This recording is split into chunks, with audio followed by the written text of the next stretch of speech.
Hello everyone, welcome to my channel.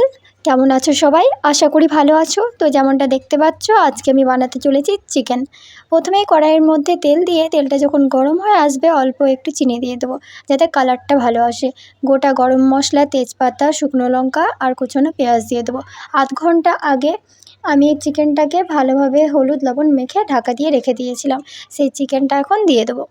ভালো করে নেড়ে নিচ্ছি। আর আমি আগে চিকেনে দেওয়ার জন্য আলুগুলো ভেজে রেখেছিলাম, ওগুলো দিয়ে দিলাম। আদা রসুন জিরের পেস্ট দিয়ে দিয়েছি। এবার এটাকে ভালোভাবে কষাতে থাকবো। আমার এই ছোট্ট ছোট্ট ভিডিওগুলো যদি তোমাদের ভালো লেগে থাকে তবে প্লিজ লাইক অ্যান্ড সাবস্ক্রাইব করে দিও। আমার একটু ঝালঝালি পছন্দ বলে আমি একটু বেশি ঝাল দিয়েছি। তোমরা যে যেরকম ঝাল খাও সে ওই মাপে লঙ্কা গুঁড়ো দেবে।